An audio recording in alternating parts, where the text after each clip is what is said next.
Hey everyone, welcome back to another tech video, and a little while ago I posted a poll in the community section of my channel asking which video you all wanted me to do next, and the winner was the Apple Watch Ultra review.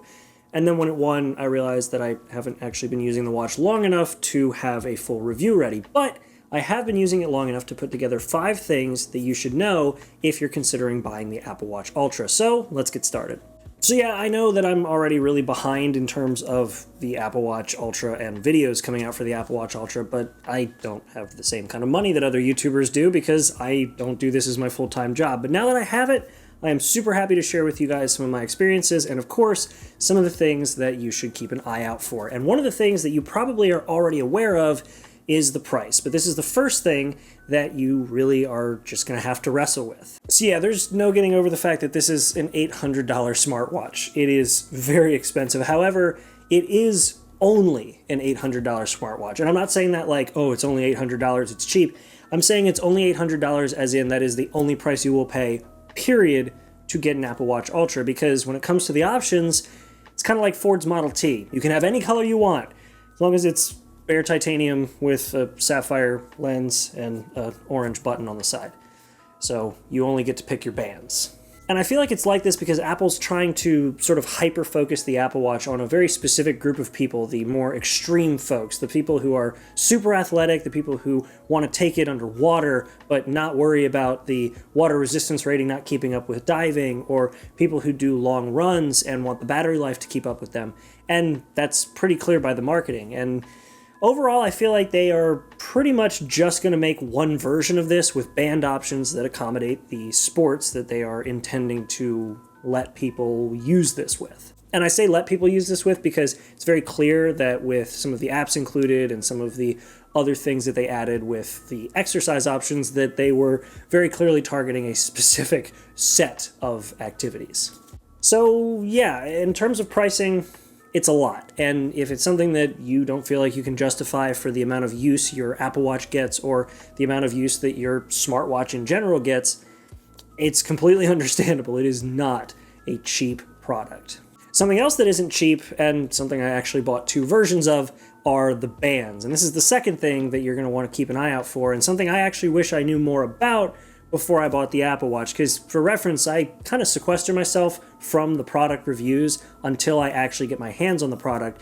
But because it takes me a long time to get these products, I'm often kind of behind on some of the stuff. And you'll notice that I have the Ocean Band on. And this is one of 3 options that Apple gives you. And the one that I actually bought this with was the Alpine Loop. Don't buy the Alpine Loop. So I opted to get the Alpine Loop because the one I really wanted was the Trail Loop, this infinitely adjustable, really thin Velcro loop, but that is extremely backordered to the point where if I had gone that route, I still wouldn't have had my Apple Watch, but the Alpine Loop seemed pretty close. So I went with that one, and it was a big mistake because the way that that one works is that it uses this little titanium G-hook, is what they call it, to hook into loops of fabric that run along the band. And that seems fine, but one of the benefits to the Trail Loop is the infinite adjustability because it's Velcro.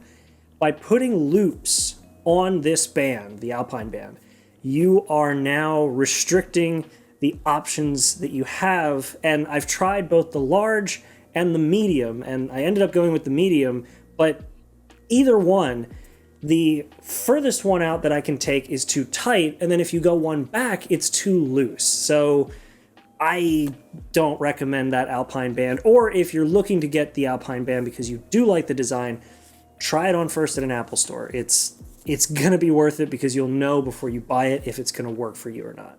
But like I mentioned, the Trail Loop is still extremely backordered, and the one that I want isn't going to be here until sometime next year. So I went with the Ocean Band as my other option, and this is perfect. It's actually the one that I really like in terms of the band designs, having not tried the Trail Loop yet, because it actually has a traditional watch clasp. It is extraordinarily flexible. It uses the same rubber material that they already use for their other bands, and the little slack clasp thing that they have on here to keep the slack of the band from flopping around is actually kind of neat, and I don't know if they sell replacements for it, but I hope they do because I could easily see people losing it. Also, the other kind of weird thing with this band that's not a huge deal, but is something I noticed, is that it's meant for athletics in water. It's like diving and things like that.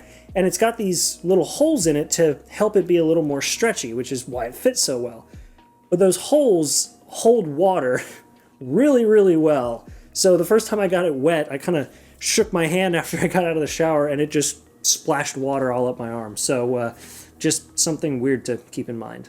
Something else to keep in mind too with the bands is that if you have other Apple Watch bands from the 45mm or 44mm previous generation, or even the current generation, not Ultra versions, those will still fit. In fact, even the 41mm that my mom gave me will still fit this watch. It's just that on the 45s, they don't quite line up to the very edge, and they definitely don't do that with the 41mm.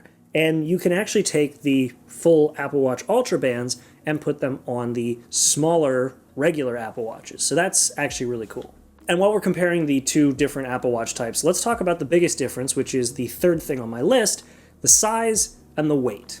Now, for reference, I'm coming from an Apple Watch Series 7. Now, I don't usually upgrade my watches as frequently as some other really big tech enthusiasts do, and the only reason I have a Series 7 is because I was rocking a Series 5 that still had AppleCare.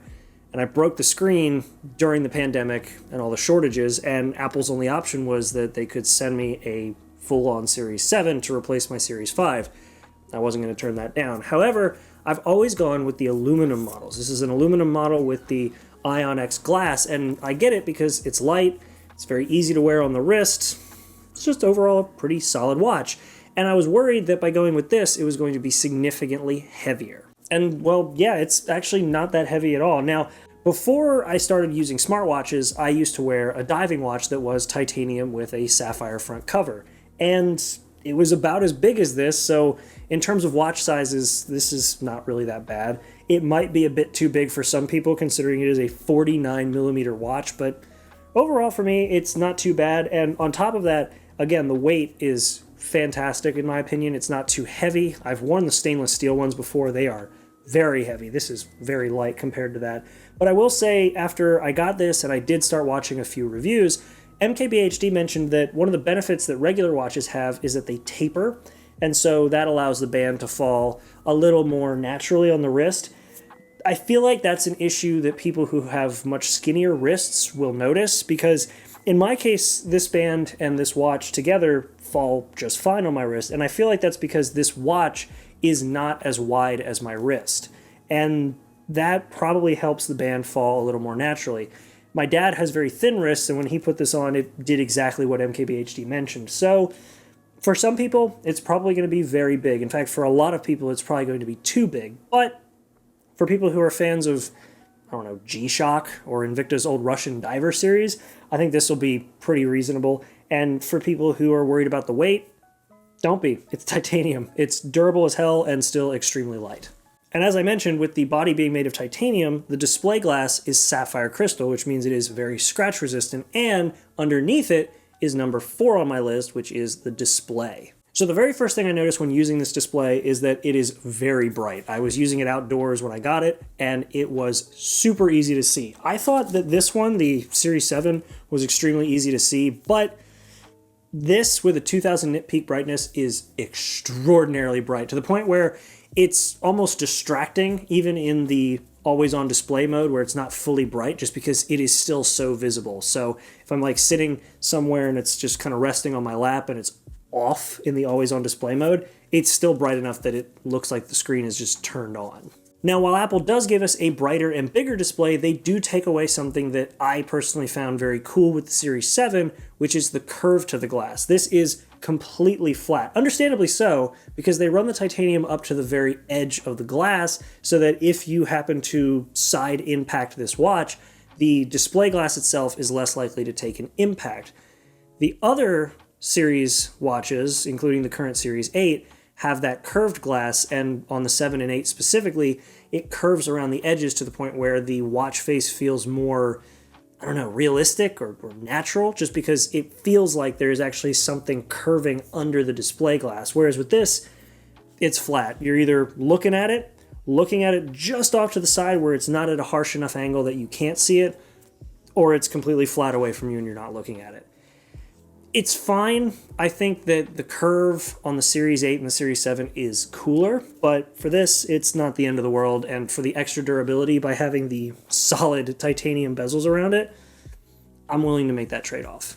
Now, moving kind of away from the display, but still talking about what's on the display, the fifth and final thing that I am now really learning about as I'm using the device is the software and the exclusives, and some things that I thought were going to be exclusives, but actually ended up getting updated to be on all the Apple Watches. Now, of course, when I say that, I'm talking about the Compass app. This was something that was shown off when the Apple Watch Ultra was introduced, showing off the fancy compass, waypoints, backtracking, all that kind of stuff, and this seemed like it was going to be focused for the Apple Watch Ultra, but they actually updated the compass on every watch, so that's not so much an exclusive. It is still cool to see, but yeah, I thought that was going to be an exclusive. Oh well. Something that is exclusive to the new Apple Watch Ultra, however, is the new Wayfinder watch face, which has just as many, if not more, complications than the Infograph watch face, which used to be my go-to. This thing is really cool. So you can have the bezel act as either a standard watch bezel with the hours or the minutes, or you can have it act as a compass. You can have it give you your latitude and longitude exactly. It has 4 different complication options around the outside of the watch face, as well as 4 more on the inside, and it has the really cool new red light mode that Apple showed off at their event. And funnily enough, I didn't think I would actually use that feature. It seemed kind of gimmicky, like, yeah, it's cool if you're out at night and you want to look at your watch face and not affect your ability to see at night, but I didn't think I'd have a use for it until I was driving. And this display does get very dim, but for some reason that night I just couldn't stop noticing my watch face reflecting off of the driver's side window. So I just spun it back to red, and well, that's now my new driving at night mode for my watch. It's really cool. Yeah, I mean, just the watch face feels like it fits the watch, and that's not to say that other watch faces don't feel like they fit the watch. In fact, you can pretty much put any watch face on this thing and it looks just like it should. I mean, it's an Apple Watch after all. There's only so much you can do, but this new watch face, the exclusive one, is pretty cool. Another really cool exclusive feature is the new siren feature, which I tried once and I immediately heard dogs barking in my neighborhood. Yeah, this feature is cool. I wouldn't use it too frequently or at all if you're in a public setting, but for people who are actually going out and hiking and going into those extreme environments, it's very cool to have. And I thought, because of the way that it looks on the side, I thought it came out of the speaker, but it actually comes out of a little hole next to it, which they did actually point to that in the book you get, which, yeah, you get like a mini book. Oh, hold on, look at this thing. Like, I'll go over the packaging more when I actually do like the full review, but like, it comes with a full-blown book. That's just wild. But anyway, yeah, it points to it in the book, and it is just a little dot, but I thought it came out of the speaker, and it doesn't, and it's still so loud. And the last thing that the most I've gotten to do with it is try it out in the tub to learn that my bathtub is 1 foot deep, is the Depth app. And yeah, it's an exclusive because you have a depth sensor on the watch, but other than that, I don't really see myself using this anymore for the current season because it's fall going into winter. Not many pools open unless they're indoors, and well, I don't have that kind of money. So yeah, that's a cool thing that I'll use next summer. And actually, they're supposed to be putting an app out soon that will be a more in-depth, see what I did there, but a more detailed diving app. So we'll see how that goes. But yeah, for right now, those are the main exclusives, and it's kind of cool. But yeah, at the end of the day, those are the 5 things that you're probably going to have to consider the most when you're looking at this Apple Watch Ultra, if you're even looking at this Apple Watch Ultra. You got the price, the band options, the size and the weight, which I know could technically count as 2 things, but I'm lumping them together just because they work so closely with one another. The screen, and of course, the actual exclusives, which, to be honest, there aren't many in terms of software, so that's something you'll have to consider if you really want to have a very extreme Apple Watch. Yeah, maybe not having that many software exclusives might turn some people off. I don't know. Now, there is one honorable mention that I will say is the battery life. Now, I know everybody's talking about how long the battery life lasts, but something I noticed that is actually a kind of detriment, not a big deal, but something I noticed was that it does take longer to charge now. One of the big kind of selling points with the Apple Watch Series 7 was that you could quickly charge this thing, and part of that was probably because the battery was so small and it was able to take such a fast charge. Now with this bigger battery, you get that same faster charge, but on a battery that lasts longer because it's bigger. So my quick top-ups in the morning don't quite work like they used to when I haven't charged it in 2 days, and yeah, suddenly I have to charge it up super quick and hope that I get enough of a charge that it will last for however long I need it to, because yeah, you actually forget to charge this thing with how long it lasts. But that's just my little honorable mention, and again, we'll actually have more details on that in the review. By the way, if you want to see that review, make sure to like and subscribe so you don't miss it, and let me know what you guys think about this video in the comments. Let me know what you all think about the Apple Watch Ultra in the comments. Overall, I've got a lot of plans for this thing, and again, I'm going to be keeping this, and I'm going to be using it for a long time because I don't upgrade my watches that often. It's just how it is. But that's been it. Thank you all so much for watching this video. I hope you all enjoyed it. Again, make sure to like and subscribe. It really does help. And leave some comments. I'll try to engage as much as I can while I'm working and writing and posting other things. And aside from that, I hope to see you all in the next video. I've got a ton of stuff planned, so make sure to be there and have a good one.